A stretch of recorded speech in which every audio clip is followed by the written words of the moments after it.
morning, dear students. So let us start today new chapter of P block elements, that is carbon family, boron family. अभी हमने complete कर लिया है और इसके जो है नोट्स आप अच्छे से प्रिपेयर करते जाइए. तो आज हम कार्बन फैमिली स्टार्ट करते हैं, which is next chapter of p block elements.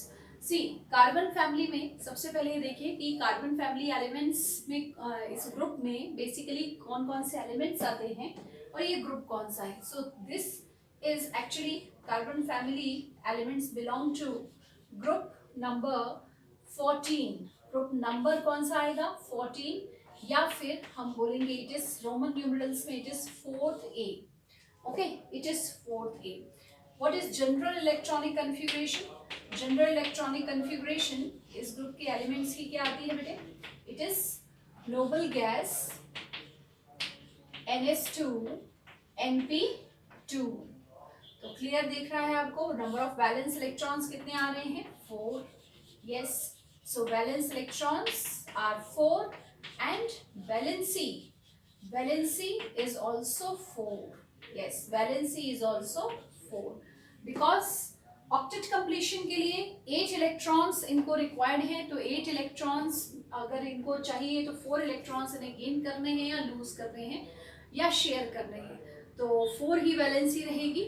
तो मैक्सिमम देखिए इस ग्रुप के एलिमेंट्स कोवलेंट कंपाउंड्स का फॉर्मेशन करेंगे. Boron family elements border line elements थे. बोरोन फैमिली से जब हम शिफ्ट करते हैं टुवर्ड्स कार्बन, नाइट्रोजन, ऑक्सीजन, तो अभी नॉन मेटल्स बढ़ते जाएंगे. ये सारे के सारे नॉन मेटल्स कैटेगरी में हमें देखने को मिलेंगे. इनमें नॉन मेटलिक प्रॉपर्टी ज्यादा होगी. फ्यू एलिमेंट्स यहाँ पर भी कुछ एक्सेप्शन बिहेवियर शो कर सकते हैं. तो इसलिए मैक्सिमम शेयर करेंगे इलेक्ट्रॉन्स और कोवलेंट बॉन्ड का फॉर्मेशन करेंगे. Okay, now which how many elements are there total? So first element is what? That is carbon, symbol C. Then silicon, Si, germanium,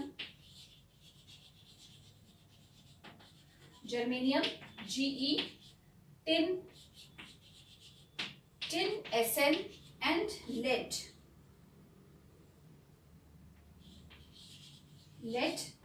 symbol is Pb. Okay, symbol क्या है इसका? Pb. तो यहाँ पर भी total कितने elements हैं? 5 elements हैं और इनके लिए इनका ग्रुप, इनका कोड बना सकते हैं हम. तो ये इसके लिए क्या हो जाएगा? दिस इज काशी गए टिन लेने.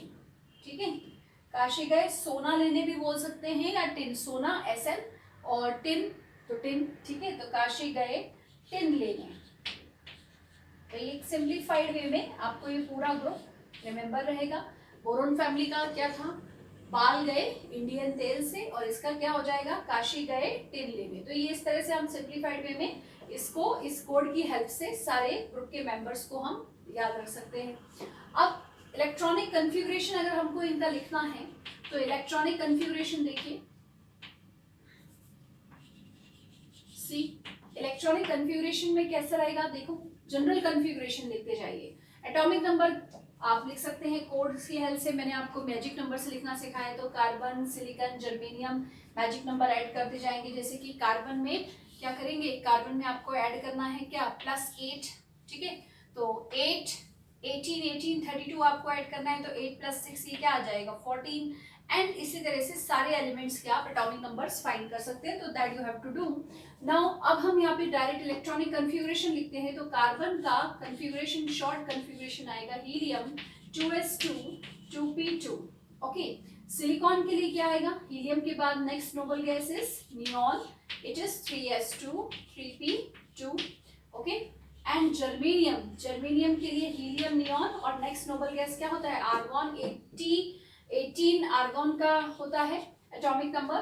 तो आर्गॉन लिख लिया हमने. एंड थर्ड शेल देखो, यहाँ पर इसके ऊपर एलिमेंट कौन सा था? सिलिकॉन. तो थर्ड शेल आई है. तो यहाँ 3D रहा होगा, जो वैकेंट था वो यहाँ आके फिल हो जाएगा. So it is 3d10 4s2 4p2. सो सभी का आउटर मोस्ट कन्फिगरेशन इसी तरह से सिमिलर आएगा. और आप देखेंगे कि आउटर मोस्ट कितने हैं इलेक्ट्रॉन्स? वैलेंसी शेल में 4 इलेक्ट्रॉन्स प्रेजेंट हैं. राइट, आर्गन के बाद क्या रहेगा? It is krypton. So it is 4d10 5s2 5p2. It is xenon 4f14। देखिए यहाँ पर फोर्थ शेल आ चुकी है, तो जैसे हमने लास्ट देखा था बोरोन फैमिली में थैलियम के केस में, तो यहाँ पर भी 4f पहले फिल होगा, 4f14 and it is 5d10 6s2 6p2, right. So this is electronic configuration, ये 5 एलिमेंट्स का ऐसे रहेगा। और अगर हम किसी का भी देखें तो आउटर मोस्ट शेल में नेट कितने इलेक्ट्रॉन्स आ रहे हैं, आउटर मोस्ट शेल में नेट 4 इलेक्ट्रॉन्स आ रहे हैं, तो valency shell electrons are 4 and valency is also 4 and that makes very interesting chemistry. In fact यहाँ पर जो कार्बन है, कार्बन अपनी टेट्रावैलेंसी के लिए बहुत फेमस है, और टेट्रावैलेंसी सेटिस्फाई करने की इसकी जो हाई पावर है उसकी वजह से भी ये बहुत सारे कंपाउंड्स बनाता है। It's first element itself is very important and it is forming a single branch in organic chemistry. So all organic chemistry, all organic compounds basically consist of what? Carbon. तो कार्बन की tetravalency का एक बहुत important role है, catenation power भी इसका बहुत high है। We all are made up of organic compounds, right. तो ये फर्स्ट एलिमेंट इसका ध्यान रखिए, कार्बन बहुत बहुत इंपॉर्टेंट है। Now let us check oxidation states. Oxidation states ये कौन सी एग्जिबिट करेंगे, तो जैसे मैंने आपको बताया कि पी ब्लॉक में इनर्ट पेयर इफेक्ट की वजह से down the group higher oxidation state की स्टेबिलिटी क्या होती है, हायर ऑक्सीडेशन स्टेबिलिटी डिक्रीज होने लगेगी और लोअर ऑक्सीडेशन स्टेट्स की स्टेबिलिटी इंक्रीज होना स्टार्ट हो जाएगी। तो यही बिहेवियर आपको पूरे पी ब्लॉक में देखने को मिलेगा। First element being very small in size, बहुत स्मॉल साइज का है, और इसके साथ जो भी इनकमिंग एलिमेंट आएगा बॉन्ड फॉर्मेशन जो होगा वो स्ट्रॉन्ग बॉन्ड बनेगा, और स्ट्रॉन्ग बॉन्ड फॉर्मेशन में ज्यादा एनर्जी रिलीज होगी, तो कार्बन के इलेक्ट्रॉन्स भी इजिली अनपेयर हो जाएंगे। ओके, तो यहाँ पर कार्बन कौन सी वैलेंसी एग्जिबिट करेगा, +4, ठीक है, +4। और कंपाउंड्स फॉर्मेशन की बात आती है तो वेरिएबल ऑक्सीडेशन स्टेट भी देखने को मिलेगी, +2 भी बनाता है, +3 भी मिलेगा एंड 0।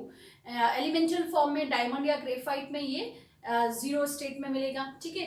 एंड अगर हम कार्बन मोनोऑक्साइड देखते हैं तो +2 भी एग्जिबिट करता है, एंड अगर हम ऑक्सलेट्स देखते हैं ऑक्सैलिक एसिड तो +3 भी एग्जिबिट करता है, बट सबसे ज्यादा स्टेबल इसके लिए कौन सी है, +4। ओके, डाउन द ग्रुप फिर 2 की वजह से डिफरेंस आने स्टार्ट हो जाएगा, सिलिकॉन +4 एंड +2 फॉर दिस, ठीक है। और कम होगा +2, लेकिन इसके लिए कैसी रहेगी, अनस्टेबल।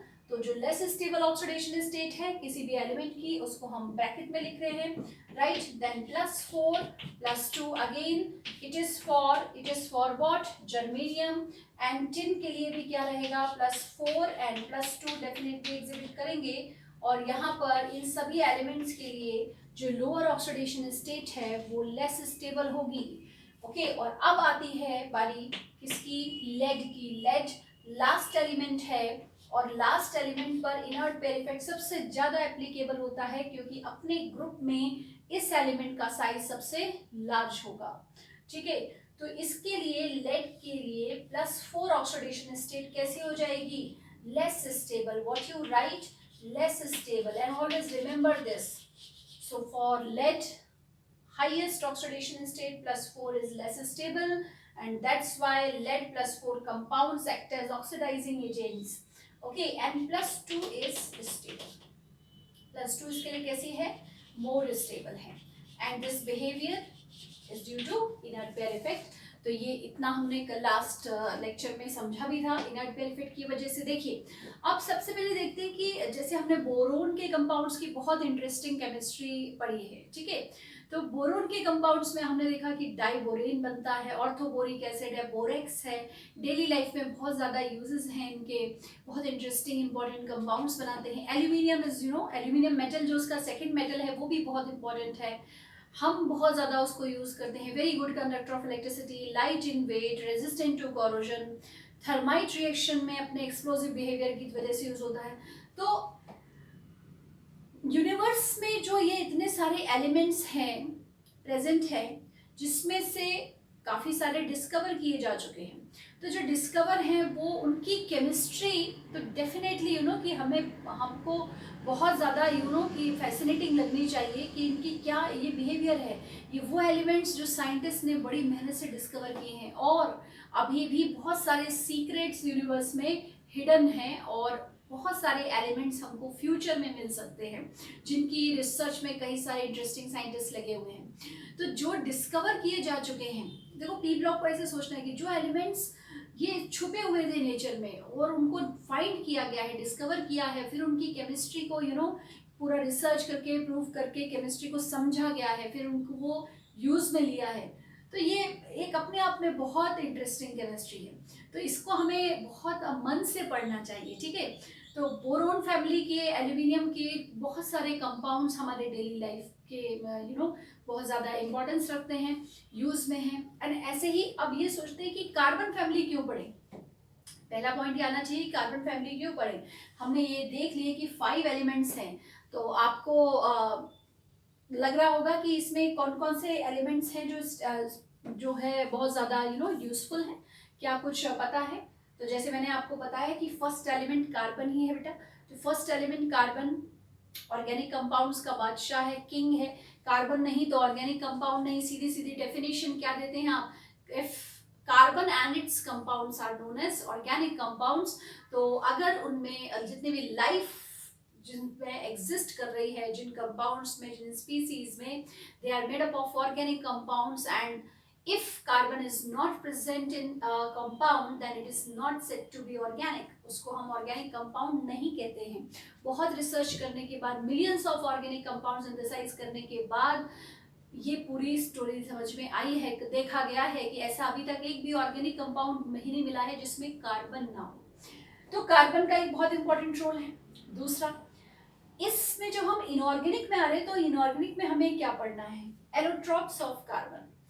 कार्बन के जो एलोट्रॉप्स हैं, diamond, graphite, fullerenes, charcoal and lamp black, ये सब बहुत कनेक्टेड है हमारे। हम तो इसके बिना तो शायद सरवाइव नहीं कर सकते। अगर चारकोल नहीं होगा, है ना, तो एनर्जी कैसे मिलेगी। कोल एंड पेट्रोलियम बिगेस्ट सोर्स हैं, राइट। तो पेट्रोल भी, दैट इज हाइड्रोकार्बन, तो बिगेस्ट सोर्स है एनर्जी के। सारी क्राइसिस आ जाएगी एनर्जी का, जिसका आदत पड़ चुकी है। बिना गाड़ी के कौन चलता है आजकल, नहीं चलता है, ठीक है। तो इतना वाइटल रोल प्ले कर रहा है ये। Diamond very precious gemstone. तो इसको एक्चुअली डायमंड को तो सभी कि एक तो यूज है कि ज्वेलरी पर्पज से हर कोई अपने पास रखना चाहता है कि मैं बहुत अच्छा अर्न करूँ और डायमंड मेरे पास होने चाहिए। Second, diamond is a very hard substance, naturally occurring hardest substance है, तो एब्रेसिव्स के फॉर्म में यूज होता है। और इसके जो डिफरेंट अदर जो फॉर्म्स हैं, कोक, लैम्प ब्लैक, ये सब भी वाइड यूज में हैं। तो ये इस वजह से कार्बन बहुत इंपॉर्टेंट हो जाएगा। कार्बन की oxide CO2 we are exhaling every second, right.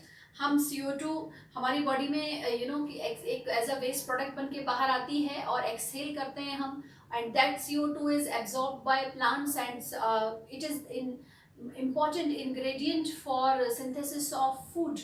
तो ग्लूकोज जो प्लांट्स जो फूड सिंथेसाइज करते हैं उसका इंपॉर्टेंट इंग्रेडिएंट है क्या, carbon dioxide. CO2 and H2O को जब कंबाइन होते हैं तब ग्लूकोज बनता है एंड ऑक्सीजन इवॉल्व होती है। तो ये रिएक्शन अगर नहीं होगी तो ऑक्सीजन इवॉल्व नहीं होगी, और without oxygen we can not survive. तो कितने अच्छे से ये पूरी चीजें कनेक्टेड है आपस में। CO carbon monoxide is a poisonous gas. Poisonous है, हमारे लिए यूजफुल नहीं है, लेकिन वो बनती है नेचर में, वो भी उसके भी कई सारे यूजेस हैं। आपने कोऑर्डिनेशन में पढ़ा है that CO is a very important ligand, it is a very strong field ligand. Metal carbonyls बनते हैं इसके, और ये इतना अच्छा लिगेंड है कि इसने इवन मेटल्स को जीरो ऑक्सीडेशन स्टेट में भी कॉम्प्लेक्स फॉर्म में कन्वर्ट कर दिया है, उनके कॉम्प्लेक्स बनाए हैं। तो कार्बन के तो इन बहुत सारे यूजेस हमको देखने को मिलेंगे। सब यूजफुल कंपाउंड्स, सब हमारी लाइफ से कनेक्टेड है। तो कहीं पर भी ये पॉइंट माइंड में नहीं आना चाहिए, हमको ये नहीं सोचना चाहिए कि अरे ये मज़ा नहीं आ रहा है पढ़ने में, आई डोंट अंडरस्टैंड कि कैसे बोलते हैं कुछ स्टूडेंट। अगर इस तरह का थॉट रखते हैं तो वो थॉट प्रोसेस खराब है। साइंस स्टूडेंट कैसे हैं फिर आप? आपकी फर्स्ट ड्यूटी है कि हमें जो जिनसे हम बने हुए हैं, हमारा नेचर, हमें आसपास, हम पूरी तरह से कनेक्टेड हैं। हम जब तक हमारी लर्निंग प्रोसेस अच्छी नहीं होगी, जब तक हम अपने आप को नेचर से, अपने एनवायरनमेंट से कनेक्ट नहीं करेंगे, ठीक है। तो ये इम्पॉर्टेंट है, इसलिए तो इस तरह से पढ़ना है, इतनी इंटरेस्टिंग केमिस्ट्री को जानना है। और जब बेटा ऐसी सोच रखोगे आप, तो एक्स्ट्रा एफर्ट नहीं डालना पड़ेगा इस किसी भी चैप्टर को प्रिपेयर करने के लिए। एक्स्ट्रा एफर्ट जब डालना पड़ता है when you are studying it as a syllabus, कि एक सिलेबस है और मुझे प्रिपेयर करना है। नो, आप उसको अपने आप को मीन्स नेचर से कनेक्ट कर रहे हो। एक साइंस स्टूडेंट हो, साइंस स्टूडेंट मतलब आगे आपकी कितनी सारी पॉसिबिलिटीज हैं, कितनी सारी पॉसिबिलिटीज अभी आपकी लाइफ में खुली हुई हैं कि आप साइंटिस्ट बन सकते हैं, आप बहुत अच्छे इंजीनियर बन सकते हैं, बहुत अच्छे टेक्नीशियन बन सकते हैं, बहुत अच्छी रिसर्च में जाके कुछ न्यू डिस्कवर कर सकते हैं। So all prospects are open for you right now. So आपको अपने माइंड को भी इसी तरह से ओपन करना होगा, लेवरेज करना होगा, that I should know all the things in the about the universe, about the nature and about the things that we are using, जो डिस्कवर हुई हैं, जिन लोगों ने वर्क किया है, और उस पर हमें काम करना है। और हम जो कनेक्टेड है कहीं ना कहीं से, तो हर सुबह उठने से लेकर शाम तक हम जो भी सब्सटेंसेस, जो भी चीजें यूज कर रहे हैं, आसपास देख रहे हैं, वो सब केमिस्ट्री ऑफ एलिमेंट्स, सब केमिस्ट्री ऑफ एलिमेंट्स। तो whole science is interconnected. So that's why I am telling you that इस थॉट प्रोसेस को लेकर आके, इस थॉट प्रोसेस से आप स्टडी करिए। कुछ एक्स्ट्रा एफर्ट डालना ही नहीं पड़ता है। एक बार इस चीज को देखा, अच्छा कि हम देखेंगे अरे रेफ्रिजरेटर में जो आइस ट्रे रखी है वो सिलिकॉन की बनी हुई है, माइक्रोवेव ओवन में जो कंटेनर रखा है वो सिलिकॉन का बना हुआ है, सिलिकॉन का एक कंपाउंड होता है सिलिकॉन, उसका बना है। तो अब कुछ याद नहीं करना है, अपने आप इंटरेस्ट आ जाएगा। तो इंटरेस्ट फर्स्ट डेवलप करें, क्यूरियोसिटी फर्स्ट डेवलप करें, थिंकिंग एबिलिटी डेवलप करनी है आपको। ओके, सो नेक्स्ट इसी तरह का इंपॉर्टेंट, जिसके दो इंपॉर्टेंट कंपाउंड है, वो है second one is silicon. Silicon नहीं होता तो क्या होता, सबसे पहले सोचो, अगर सिलिकॉन नहीं होता तो क्या होता। तो ये घर में कैसे बैठे होते हैं, क्योंकि सिलिकॉन जो है मोस्ट एबंडेंट है, second most abundant element silicon. In earth crust silica सबसे ज्यादा क्या मिलता है अर्थ पे, सैंड, और सैंड इस कंपोजिशन क्या है, सिलिकॉन एंड ऑक्सीजन, राइट। तो सेकेंड एलिमेंट सिलिकॉन है, SiO2। तो जो सैंड है वो सीमेंट बनाने के लिए यूज होती है। और बहुत वेराइटी ऑफ सिलिकेट्स मिलते हैं अर्थ क्रस्ट में, बहुत डिफरेंट टाइप्स के सिलिकेट्स मिलते हैं जो बिल्डिंग मटेरियल्स के फॉर्म में यूज किए जाते हैं, अल्ट्रामेरीन, जियोलाइट्स, वाटर सॉफ्टनिंग, बहुत ज़्यादा कंस्ट्रक्शन पर्पसेस के लिए हाई रेज बिल्डिंग्स बनाई जा रही हैं आज। कैसे साइंटिस्ट ने पता किया होगा, एक हमारा, हम जिस की घर में रहते हैं वो कम फ्लोर का रहता है, बुर्ज खलीफा अगर बना हुआ है, बड़े बड़े 150 तक के ऐसे टावर्स बने हुए हैं, तो वो कैसे स्टेबल हैं, कैसे जो है एग्जिस्ट कर रहे हैं इतनी रेज, हाई रेज पे भी, और इतनी स्ट्रॉन्ग, ऐसा कौन सा स्ट्रेंथन मटेरियल मिला है साइंटिस्ट को, अगर उसको गिराया जाता है तो वो ऐसे गिरते हैं, इस तरह से क्यों नहीं गिरते हैं, ठीक है। अगर सही बात है, अगर एक 150 मंजिल की बिल्डिंग गिरेगी 150 फ्लोर्स की, तो वो तो आधी सिटी को खा जाएगी साथ में गिरने पर, अगर इस तरह से गिरती है। लेकिन वो इससे ऐसे नहीं गिरती है, वो ऐसे सेट होती है, ठीक है। तो बहुत ये सारी बातें हैं। तो सिलिकॉन की इंटरेस्टिंग केमिस्ट्री, सिलिकेट्स पढ़ेंगे आप, सिलिकॉन्स पढ़ेंगे। सिलिकॉन्स के मैंने दो एग्जांपल्स आपको बताए कि रेफ्रिजरेटर में जो आइस ट्रे रखी हुई है सिलिकॉन की है, आप जो टूथब्रश कर रहे हैं सुबह सुबह उठ के, ठीक है, टूथब्रश यूज कर रहे हैं, तो that is also made of silicone, and so many things that are secret that we are going to study further. So germanium, tin, lead, germanium has unusual property like what, like gallium, that it too expands on solidification. तो germanium भी बहुत useful है। tin several allotropic forms में exist करता है, metallic containers बनते हैं इसके, tin के containers देखे होंगे आपने। और lead, एक भी एलिमेंट मुझे इसमें ऐसा नहीं लगता जो यूजफुल नहीं है। लेड सबसे पहले तो ऑक्सीडाइजिंग एजेंट्स के फॉर्म में बहुत यूज करते हैं इसके कंपाउंड्स को, और इसके लेड के पाइप्स भी बनाए जाते हैं, एंशिएंट टाइम्स से यूज किए जा रहे हैं। जो बेबीलोन के हैंगिंग गार्डन्स हैं वहाँ पर, मतलब वो कितनी पुरानी, कई कई कई थाउजेंड ईयर्स पुराने, वो आपने पढ़ा हो शायद, जानते हो, बेबीलोन हैंगिंग गार्डन्स बड़े फेमस हैं तो वो कितने हजारों साल पहले भी लेड यूज किया गया है। वहाँ पे जो पाइप्स हैं जो गार्डन्स पे पानी देने के लिए यूज किए जाते थे, they are made up of lead. Okay, तो ये थोड़ी सी सब इंटरेस्टिंग केमिस्ट्री हम अभी पढ़ेंगे। तो ये अभी आप फास्ट नोट कर लीजिए और देखिए, फिर स्टार्ट करते हैं। सबसे पहले कार्बन। ओके,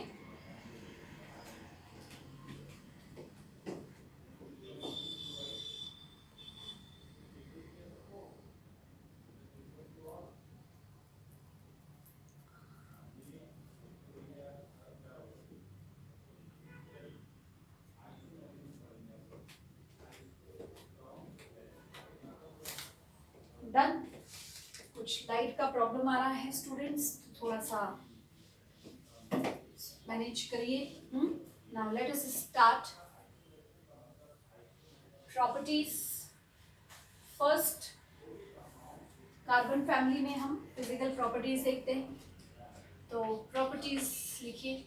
सबसे पहले सिंपल ग्रेडिएशन प्रॉपर्टीज का अगर स्टडी करें, फर्स्ट क्या देखेंगे, एटॉमिक रेडियस। तो यहाँ भी हमको देखना है कि क्या कोई एक्सेप्शन है, क्योंकि अभी हम बोरोन फैमिली में हमने देखा बहुत इंपॉर्टेंट एक्सेप्शन था उधर, गैलियम का साइज स्मॉलर था किससे, एल्यूमिनियम से। तो क्या कोई ऐसा एक्सेप्शन कार्बन फैमिली में मिलेगा देखने को, जी नहीं। यहाँ पर कोई ऐसा एक्सेप्शन नहीं है। देखो क्यों नहीं है। सबसे पहले बोरोन टू कार्बन जब हम जा रहे हैं पीरियोडिक टेबल में एक एक स्टेप जैसे आगे जाते हैं, तो इलेक्ट्रॉन सिमिलर शेल में ऐड होता है, जेड इफेक्टिव इंक्रीज हो रहा है क्योंकि नंबर ऑफ प्रोटॉन बढ़ा है न्यूक्लियस में। शेल इंक्रीज नहीं हुई है तो यू नो कि इफेक्टिव न्यूक्लियर चार्ज यहाँ बढ़ गया। और यहाँ पर जो बीच में क्या इंटरवेनिंग इलेक्ट्रॉन्स नहीं है 3D में है, आपने देखा 4d10 है, 4f14 है, लेकिन तब तक आते आते जेड इफेक्टिव बहुत ज्यादा हो जाता है, तो साइज डिक्रीज ही होगा, साइज फिर इंक्रीज नहीं होता। ऐसा कोई इरेगुलर एक्सेप्शन देखने को नहीं मिलेगा। तो कार्बन का साइज सबसे small, then silicon, then germanium, tin, and सबसे लार्ज साइज का एलिमेंट होगा इसमें क्या, lead. Okay, second element is ionisation enthalpy.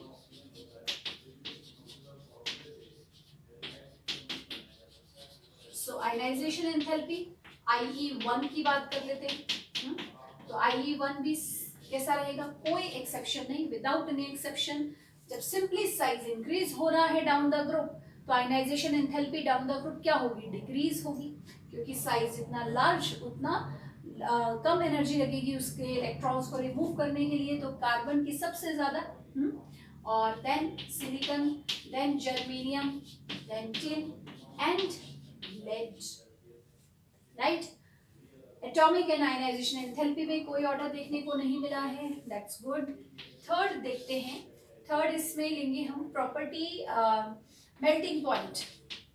क्या melting point and boiling point में कोई एक्सेप्शन है, कोई भी एक्सेप्शन नहीं है। मेल्टिंग पॉइंट हाईएस्ट रहेगा कार्बन का, बॉइलिंग पॉइंट सभी इसमें एक साथ ही हम ले सकते हैं, simple order, then germanium, then tin and lead. See carbon का हाईएस्ट, उसका एलोट्रॉप, एज्यूम करिए एलोट्रॉप है क्या, डायमंड, हाईएस्ट मेल्टिंग पॉइंट है 4000 डिग्री सेल्सियस, तो दैट्स वाई। तो यहाँ पे भी कोई आपको एक्सेप्शन देखने को नहीं मिलेगा, ठीक है। मेल्टिंग पॉइंट, बॉइलिंग पॉइंट हो गया क्लास। एंड एक इंपॉर्टेंट प्रॉपर्टी आती है इसमें, catenation. Another one is what, catenation. Now what is catenation? Catenation is self linking. Catenation आप क्या बोलते हैं कैटेनेशन को, self linking, that you know. तो carbon has a very special tendency to form this type of you know कि infinite chain of carbon carbon bonds. तो बहुत सारे कार्बन कार्बन बॉन्ड्स बन सकते हैं, सिंगल कोवलेंट बॉन्ड्स एग्जिस्ट कर सकते हैं। तो कार्बन की कैटेनेशन पावर बहुत हाई होती है। और क्या इसके ग्रुप में और भी कुछ एलिमेंट्स हमको ऐसे मिल सकते हैं जो सेल्फ लिंकिंग की प्रॉपर्टी को शो करते हैं, यस। तो कार्बन सबसे ज्यादा, उसके बाद सिलिकॉन एग्जिबिट करेगा बट कम, एंड फिर बहुत ही कम होता जाएगा germanium, tin and lead. Okay, तो हाईएस्ट कैटेनेशन पावर किसकी है, कार्बन की है। तो ये जो है एक सिंपल वे में आपको फिजिकल प्रॉपर्टीज को इसको ध्यान में रखना है, राइट। और किस टाइप के बॉन्ड्स बनाएंगे, अगर हम ये पहले से सोच लें कि ये किस टाइप के बॉन्ड्स का फॉर्मेशन करेंगे, तो नेचर ऑफ बॉन्ड्स, तो देखिए सबसे पहले कोवेलेंट बॉन्ड्स का फॉर्मेशन करेंगे, covalent bonds definitely, and secondly ionic bonds भी बना सकते हैं। देखो कार्बन मैक्सिमम कोवेलेंट बॉन्ड्स का फॉर्मेशन करेगा, लेकिन कार्बन के भी हमें कुछ आयनिक कंपाउंड्स मिलेंगे, और वो आयनिक कंपाउंड्स होते हैं कार्बाइड्स। यस, वो इधर आप पढ़ेंगे कार्बाइड्स किस तरह से एग्जिस्ट करते हैं। एंड जैसे कि कुछ लोअर स्टेट में मिल रहे हैं, तो वहीं कहीं कहीं पर जैसे लेड है तो वहाँ पर मेटेलिक बिहेवियर शो करने लगेगा, तो sometimes they have ability to form ionic bond also, तो कहीं कहीं पर आयनिक कंपाउंड्स भी मिल सकते हैं। और क्या कोऑर्डिनेट बॉन्ड का फॉर्मेशन पॉसिबल है, तो यस कोऑर्डिनेट बॉन्ड ऑल्सो। सी कोऑर्डिनेट बॉन्ड जैसे कि स्पेशल केस में कार्बन मोनोऑक्साइड आपने देखा, सी कार्बन इसमें इस तरह से ये कोऑर्डिनेट बॉन्ड है, और यू नो कि CO is used to make complexes, right. तो कार्बन मोनोऑक्साइड कोऑर्डिनेशन कॉम्प्लेक्सेस बनाती है metal carbonides when it has one lone pair.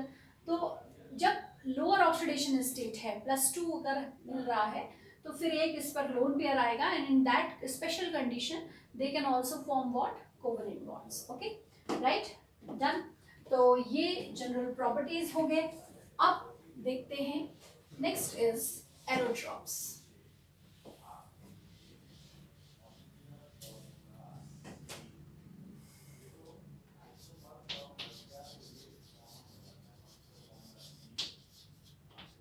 Allotropes of carbon.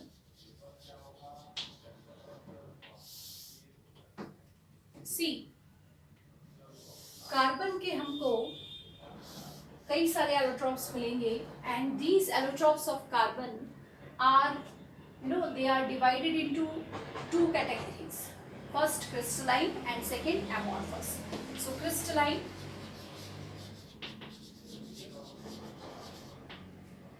and amorphous. Okay, तो क्रिस्टलाइन एलोट्रॉप्स कौन कौन से हैं, कौन से एलोट्रॉप्स इसमें आएंगे? क्रिस्टलाइन में हम डिवाइड कर सकते हैं diamond, graphite,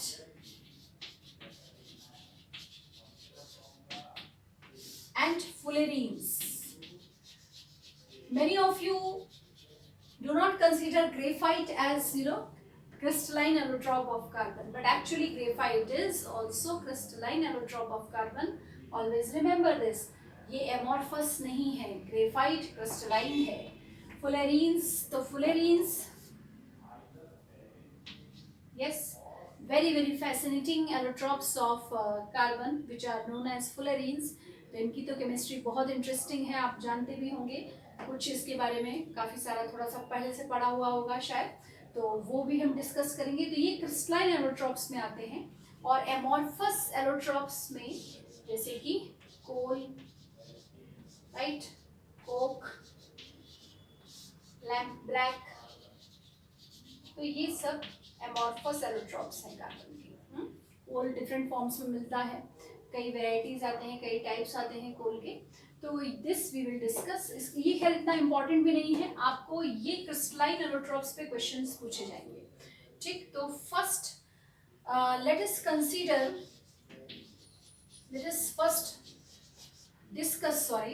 discuss about graphite and diamond. सबसे पहले हम ग्रेफाइट और डायमंड के बारे में पढ़ते हैं। आज अगर अभी आप क्लास में होते तो मैं पूछती थी क्या क्या मालूम है आपको डायमंड और ग्रेफाइट के बारे में, थोड़ा सा सोचिए, just give me a minute.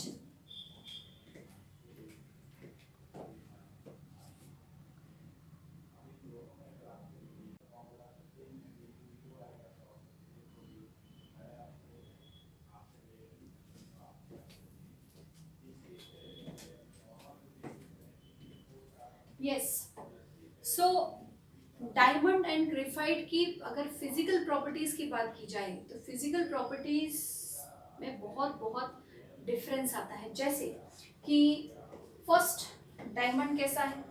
First property, diamond is hard. और ग्रेफाइट कैसा है? Graphite soft and slippery. Okay, second, diamond is diamond sparkles beautifully. Colour की अगर बात करें तो वैसे कलर लेस रहता है यूजुअली, और ये ब्यूटीफुली स्पार्कल भी करता है, but some diamonds are coloured. Okay, some diamonds are coloured. बहुत अच्छी, आज ऐसी बातें भी आप सुनेंगे डायमंड ग्रेफाइट के बारे में जो पहले बिल्कुल भी नहीं पता थी आपको, ठीक है। और अगर पहले से पता है तो देन दैट्स वेरी गुड कि इतना आपने स्टडी कर रखी है। डायमंड स्पार्कल्स ब्यूटीफुली, ओके, और that makes it so precious. तो डायमंड इसलिए हमारे लिए बहुत ज़्यादा प्रीशियस है, बहुत ब्यूटीफुली कि ये शाइन करता है। तो इट स्पार्कल्स ब्यूटीफुली। और इसके जो इतने ज़्यादा एक्चुअली क्या है, सिंपल जो इसमें लाइट जा रही है तो बहुत हाई रिफ्लेक्शन शो करता है। तो जैसे कि एक प्रिज्म से जब वाइट लाइट एंटर करती है तो 7 डिफरेंट कलर्स में स्प्लिट होती है। तो diamond is thought to be कि made of so many compact prism. इस टाइप का अंदर जो स्ट्रक्चर है इसका, ये इस तरह से अरेंजमेंट आ जाता है लाइक दिस। तो लाइट सपोज एंटर कर रही है, फिर स्प्लिट हो गई 7 कलर्स में, फिर इधर एंटर करी, इधर इधर ही घूमती रहती है, और इस वजह से वो जो है बहुत ज़्यादा स्पार्कल करता है। डायमंड्स यूजुअली कलर्ड भी मिलते हैं हमको। कलर्ड डायमंड तब मिलेगा जो प्योर अगर डायमंड है तो वो कलरलेस रहेगा, बट अगर उसमें different metal oxides as an impurity present रहेंगे तो फिर वो डायमंड कलर्ड होगा। ऐसे ब्लू डायमंड भी मिलते हैं, पिंक डायमंड भी मिलते हैं। तो that is due to presence of certain metal oxides as an impurity, okay, in traces. Second, graphite कैसा है? ब्लैक और ग्रे, ठीक है, ब्लैक और ग्रे। एक्चुअली तो ग्रे कलर है उसका, तो इट इज ब्लैक कलर, ये इसका प्रॉपर्टी हुआ। And third, that diamond is good conductor of, sorry, diamond is bad conductor of electricity.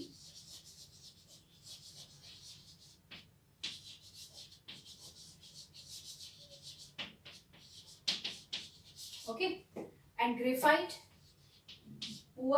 it is a it is a good conductor of electricity.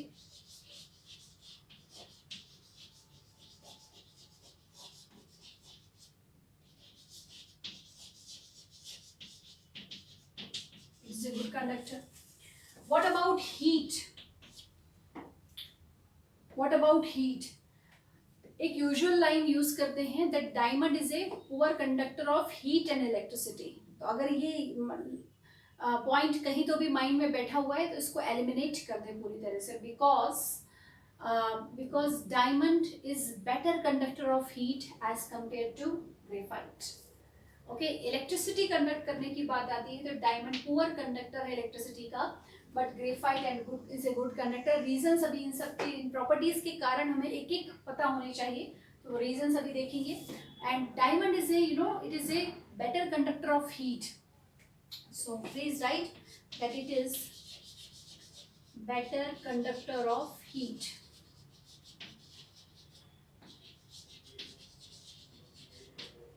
as compared to graphite. Graphite is also good conductor of heat, but diamond उससे ज़्यादा अच्छा conductor होता है। और इस point पर advance के paper में 2016 या आई डोंट नो ईयर अभी याद नहीं मुझे बेटा, तो वहाँ पर ये एडवांस के पेपर में क्वेश्चन एक मोर देन वन आया था। मैं इसलिए डिस्कस करना चाहूँगी कि एक बड़ा सिंपल सा क्वेश्चन था, देखा जाए तो उस पेपर का बहुत इजी क्वेश्चन था एडवांस के पेपर में, कि डायमंड एंड ग्रेफाइट के लिए मोर देन उन्होंने पूछे थे प्रॉपर्टीज के बेसिस पे। सो इसी तरह से 4 प्रॉपर्टीज दिए हुए थे, तो वहाँ पर उन्होंने ये एक जगह एक पॉइंट ऐसा था कि सारे स्टूडेंट्स ने उसमें एरर किया जो नहीं होना चाहिए था। इतना इजी क्वेश्चन आपको अगर आता है तो बेटे बिल्कुल भी उसमें एरर नहीं होना चाहिए, और एरर या लैक ऑफ नॉलेज की वजह से भी गया वो क्वेश्चन। क्यों? क्योंकि जैसे मैंने कहा एक पॉइंट दिमाग में कहीं तो भी है that diamond is a poor conductor of both heat and electricity, but it is wrong. तो वो ऑप्शन गिवन है इधर that diamond is a better conductor of heat than graphite, और एक था graphite is a better conductor of heat than diamond. तो correct answer क्या है?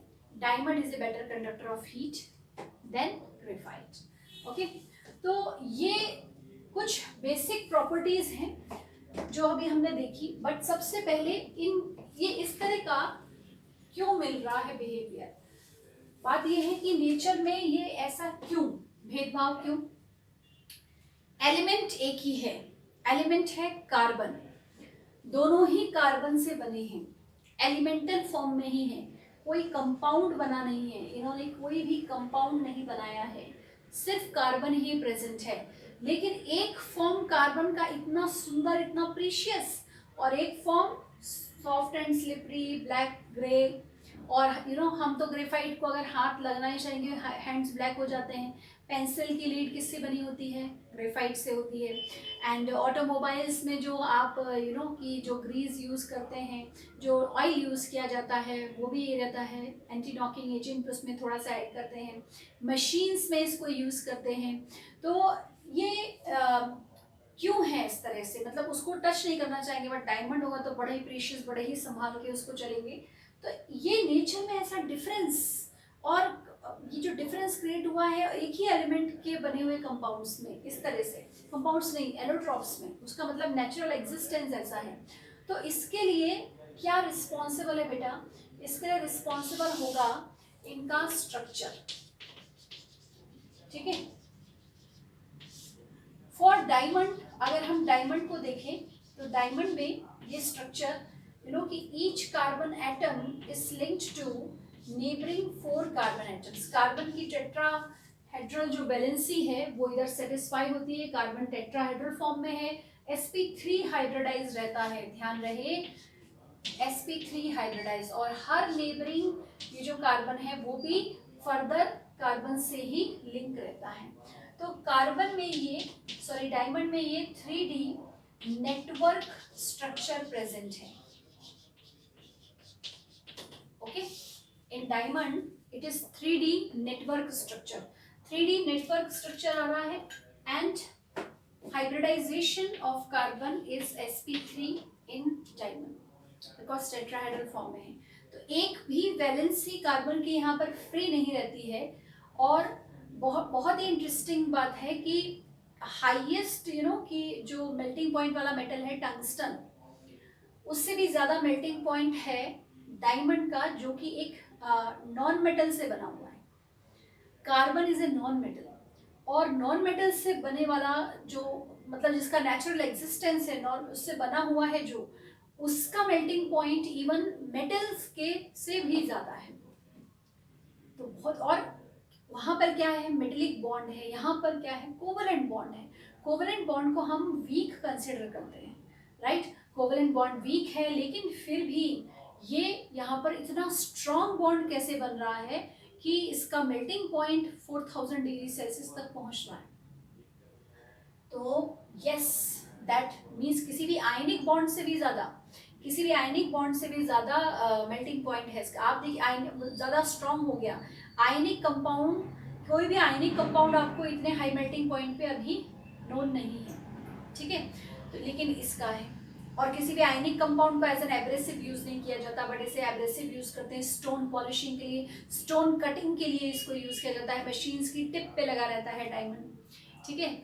और जितने भी ये एब्रेसिव्स हैं वो सभी अगर आप ध्यान दें तो ये नॉन मेटल के कंपाउंड्स हैं। बोरोन नाइट्राइड आपने पढ़ा कल, और सिलिकॉन कार्बाइड भी ऐसा ही है, डायमंड भी ऐसा ही है, ठीक है? तो क्या रीज़न है कि कोवलेंट बॉन्ड ने इतनी स्ट्रेंथ दिखा दी? कोवलेंट बॉन्ड के कंपाउंड्स बहुत स्ट्रांग हो गए। इवन सैंड, जिसका मेल्टिंग पॉइंट ज़्यादा है, सैंड में भी कोवलेंट बॉन्ड प्रेजेंट है, इट इज SiO2। तो देखिए यहाँ पर बॉन्ड का महत्व इतना ज़्यादा नहीं है, यहाँ पर महत्व हो गया उस लिंकिंग के पैटर्न का। ये जो बॉन्ड्स बने हैं, एक तो स्मॉल साइज एटम्स के बीच में बॉन्ड्स बने हैं, कार्बन कार्बन बॉन्ड बन रहा है 2 स्मॉल साइज एटम्स के बीच में, और वैलेंसी को सेटिस्फाई करते हुए ये ऐसे गए हैं कि पूरा एक 3 डायमेंशनल नेटवर्क स्ट्रक्चर बन गया। तो जब कोवलेंट बॉन्ड्स में नेटवर्क स्ट्रक्चर जनरेट हो जाता है, अगर कोई मॉलिक्यूल कोवलेंट बॉन्ड्स के थ्रू 3D नेटवर्क फॉर्म में जा रहा है, तब वो जो एलिमेंट है या जो मॉलिक्यूल है वो बहुत स्ट्रॉन्ग हो जाता है, ठीक है। तो बहुत स्ट्रॉन्ग बॉन्डिंग, बहुत स्ट्रॉन्ग पैकिंग उसमें आ जाती है। तो ये 3D नेटवर्क स्ट्रक्चर होने की वजह से डायमंड कैसा हो गया, नेचुरली अकरिंग हार्डेस्ट सब्सटेंस हो गया, राइट। तो याद रखिएगा कि इसको स्टोन कटिंग के लिए, पॉलिशिंग के लिए यूज करते हैं। और हाइब्रिडाइजेशन केमिकली हमारे लिए इंटरेस्टिंग बात है कि sp3 हाइब्रिडाइज्ड है, ओके। और इसमें ये जो बॉन्ड लेंथ है वो 1.54 एंगस्ट्रॉम रहती है डायमंड में, carbon carbon bond length, right. तो ये हो गई डायमंड की बात। अब आते हैं ग्रेफाइट के लिए। तो इन ग्रेफाइट का स्ट्रक्चर कैसा होगा बेटे, ग्रेफाइट में जैसे कल हमने क्या पढ़ा था, आपने इनऑर्गेनिक में एक और ग्रेफाइट देखा, बोरोन नाइट्राइड जो है, एमॉर्फस बोरोन नाइट्राइड का ग्रेफाइट लाइक स्ट्रक्चर आता है। तो ये देखिए यहाँ पर ग्रेफाइट में 6 मेंबर्ड कार्बन कार्बन जो रिंग्स हैं वो उनकी इस तरह से शीट अरेंज रहती है, लाइक दिस। तो in this way her carbon की जो 3 वैलेंसी है वो सेटिस्फाई रहेगी, और जो फोर्थ फोर्थ इलेक्ट्रॉन हर एक कार्बन पे फ्री रहेगा। और ये ही वो पाई क्लाउड है, ये जो फ्री इलेक्ट्रॉन्स हैं ये पाई क्लाउड बन जाता है और ये कंप्लीटली डीलोकलाइज सिस्टम में रहेगा इस तरह से, राइट। तो ये ग्रेफाइट, अब इसमें ये देखिए ये सब वैलेंसीज ये इंटरलिंक रहेंगे, ये सब सेटिस्फाइड रहेंगे, लाइक दिस। और ये एक लेयर बन गया। अब आपने देखा कि यहाँ पर जो फोर्थ वैलेंसी है स्टूडेंट्स, ये फोर्थ वैलेंसी कार्बन की सेटिस्फाई नहीं होती है, और जब फोर्थ वैलेंसी सेटिस्फाई नहीं हुई, 4 बॉन्ड्स बनने थे, 3 बॉन्ड्स बन रहे हैं, तो ये एक प्लेनर स्ट्रक्चर आ जाता है। प्लेनर क्यों हो जाएगा, देखिए जब यहाँ एक तरह से डबल बॉन्ड हम कंसिडर कर रहे हैं, पाई क्लाउड है, so in graphite carbon atom is sp2 hybridised. Graphite diamond में कैसा था sp3, यहाँ पर कैसा है sp2। तो sp2 हाइब्रिडाइज्ड है, तो प्लेनर स्ट्रक्चर हो गया। It means all the atoms of carbon are in one plane. तो सिंगल प्लेन में आ जाएगा, तो ये एक 2 डायमेंशनल स्ट्रक्चर आ गया। 2 डायमेंशनल है, फिर ये एक लेयर स्ट्रक्चर भी है। ये सिर्फ एक शीट नहीं होती, इसको बिल्कुल इसी तरह से इमेजिन करें कि एक शीट है, इसके ठीक पीछे बिल्कुल इसी तरह से दूसरी शीट भी रहेगी, तो ये एक second layer,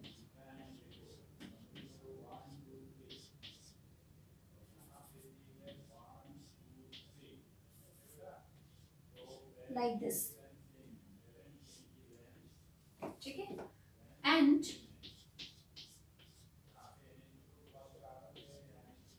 these layers you know, ये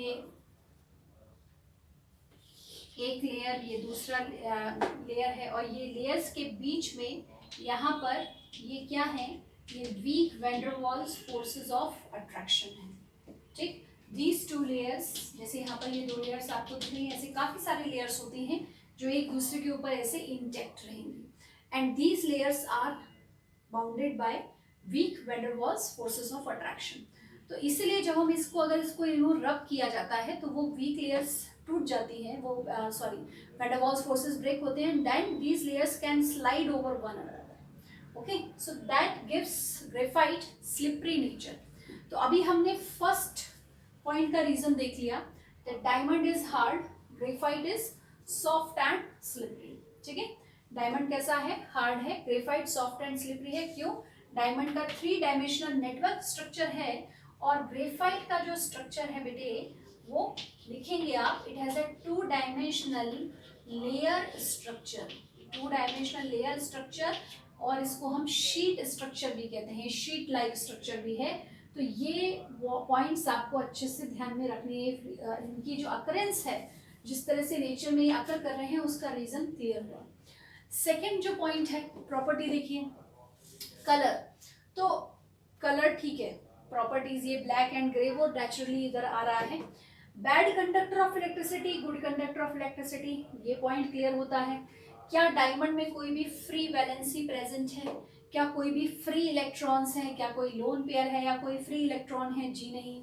but in graphite free electrons are present. ये जो फ्री इलेक्ट्रॉन्स रिंग के अंदर घूम रहे हैं, ये इलेक्ट्रॉन्स ही ग्रेफाइट को गुड कंडक्टर ऑफ इलेक्ट्रिसिटी बनाते हैं। ठीक है, तो इस वजह से ग्रेफाइट कैसा हो जाता है? गुड कंडक्टर ऑफ इलेक्ट्रिसिटी रहेगा।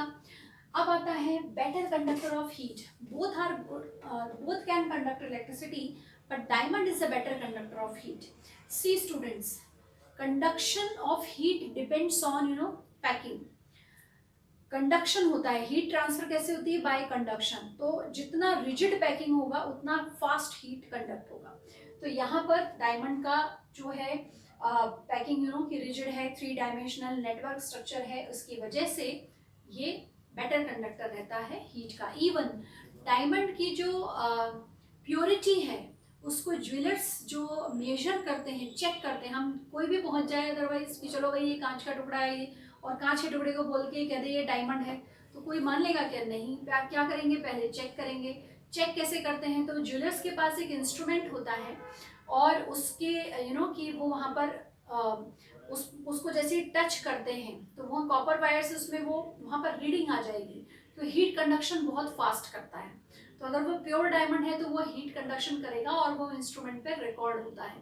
तो उससे इसकी जो है प्योरिटी, इसकी कंडक्शन प्योरिटी को चेक कर लिया जाता है कि ये डायमंड है या सिंपल एक कांच का टुकड़ा है। ठीक है, इज दैट क्लियर स्टूडेंट्स? तो ये डायमंड एंड ग्रेफाइट के लिए अभी हमने सिर्फ ये प्रॉपर्टीज देखी हैं, सिर्फ 3 या 4 प्रॉपर्टीज जो पहले से भी पता होंगी आपको। और कुछ मैं आपको इसमें 3 to 4 पॉइंट्स आप अभी और लिख सकते हैं। यहाँ पर देखिए, उसको भी नोट कर ही लेते हैं। ठीक है,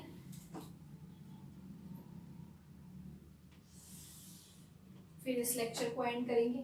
तो जैसे कि अभी आप एक पॉइंट क्या रखेंगे? Carbon atom is sp3 hybridised. Okay, और यहां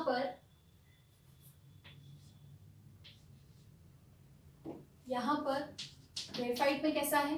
carbon atom is sp2 hybridised. ये जरूर लिख लेना कि ये ग्रेफाइट है भाई, नहीं तो ग्रेफाइट का डायमंड और डायमंड का ग्रेफाइट में कर दें आप, कुछ भरोसा नहीं है ना। पढ़ते पढ़ते परेशान वैसे ही हैं ऑनलाइन, बट सोल्जर्स हैं, लगे रहिए, मेहनत करते जाइए इसी तरह से बेटा, मेहनत जरूर फल देती है, बहुत अच्छा रिजल्ट आएगा आप लोगों का, ये श्योर है। Okay, and what carbon carbon जो बॉन्ड डिस्टेंस है, कार्बन कार्बन बॉन्ड लेंथ, इसमें डायमंड में लॉन्गर होती है। कितनी? 1.54 एंगस्ट्रॉम। ओके, एंड यहां पर ग्रेफाइट में क्या होगा? ये रेजोनेंस हो रहा है क्योंकि ये तो इलेक्ट्रॉन्स घूम रहे हैं, तो this carbon carbon bond length is shorten.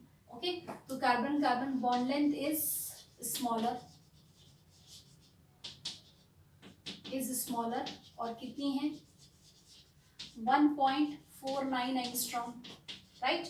और ये डिस्टेंस भी यहाँ पर ज्यादा है, वैंडरवाल्स फोर्सेस है उधर, तो 2 लेयर्स के बीच में डिस्टेंस भी कैसा है? ज्यादा है। ठीक है, डायमंड का जो यूनिट सेल है वो क्यूबिक होता है, unit cell is cubic.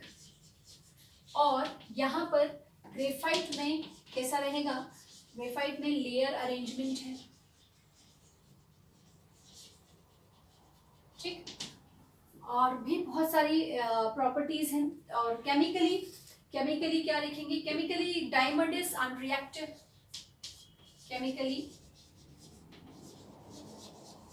Unreactive, किसी भी केमिकल से रिएक्ट नहीं करेगा, किसी भी स्ट्रॉन्ग एसिड, किसी भी स्ट्रॉन्ग बेस, किसी भी स्ट्रॉन्ग ऑक्सीडाइजिंग एजेंट से डायमंड रिएक्ट नहीं करता है। ठीक है, बट ग्रेफाइट